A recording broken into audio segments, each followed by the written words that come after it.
saat Mahfud MD bongkar kaitan 300 triliun rupiah. Kementerian itu yang akumulasi terhadap transaksi yang mencurigakan itu bergerak di sekitar 300 triliun.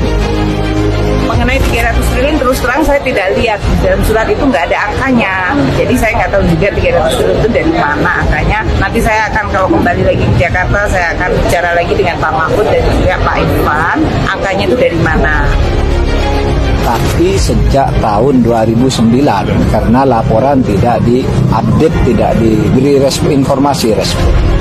Saya sangat hormat dan salut pada Bu Sri Mulyani yang begitu hebat itu untuk membersihkan itu sudah lama. Transaksi gelap di Kementerian Keuangan senilai 300 triliun, wow, dan terjadi sejak tahun 2009, ini masanya Pepo berkuasa. Tapi tidak digubris ya, padahal kan dulu ada slogan dari Partai Demokrat waktu itu yang berbunyi, katakan tidak pada hal korupsi. Jadinya lucu juga sih, slogan tidak akan korupsi tapi juga terjadi. Ya, sama saja dengan si Wan Manis, yang berjanji dengan program rumah DP 0 rupiah ternyata tidak terwujud. Warga yang sudah memilih Wan Abut berharap segera menempati rumah yang layak dengan harga murah. Ternyata banyak warga yang kecewa berat. Rumah itu tidak pernah ada, bahkan sampai masa jabatan Wan Manis kelar juga tidak ada. Hanya janji, tinggal janji saja. Karena itulah sulit menemukan orang yang benar-benar bisa dipercaya apalagi sudah terjun di dunia politik. Tapi semua pembersihan di berbagai instansi pemerintah benar-benar terjadi. Bahkan tidak perlu menunggu viral dulu baru bergerak, karena polisi itu adalah penyakit yang paling berbahaya. Penyakit egois yang pada akhirnya hanya memunculkan mubazir. Kadangkala respon itu muncul sesudah menjadi kasus, kayak yang Rafael jadi kasus selalu dibuka, loh ini sudah dilaporkan dulu kok didimin. Dan saya berjanji akan sama Pak Mahfud, ayo Pak Mahfud, aku dibantuin, aku senang dibantuin. Kita mau bersihin, kita bersihin. Tapi dengan data yang sama, dengan fakta yang sama, dan sebagian yang ada di dalam Kementerian Keuangan kita kerjakan, ya. Seperti kemarin kita melihat saudara Rafael Alun mengenai LHKPN, kemudian ketika Patuan, ya kita lakukan hukuman disiplin.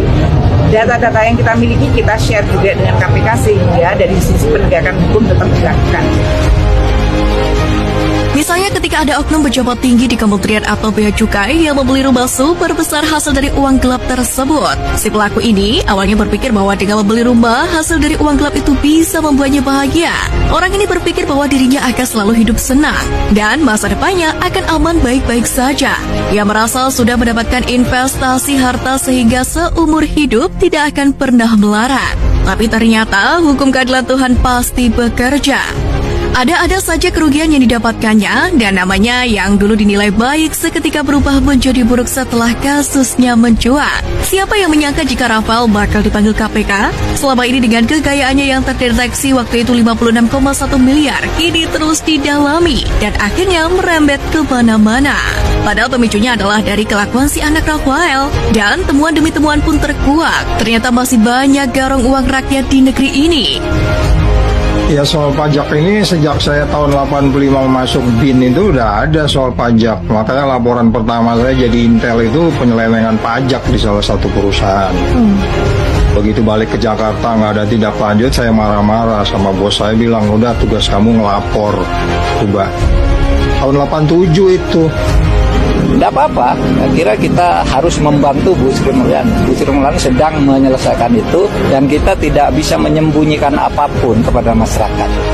Mungkin Rafael mengira tidak akan terkena kasus ini. Ketika membeli banyak mobil, ia begitu merasa senang. Mungkin saat itu sudah merasa bahwa hidup ini benar-benar nikmatnya luar biasa. Apa saja yang diinginkan bisa dengan mudah dibelinya.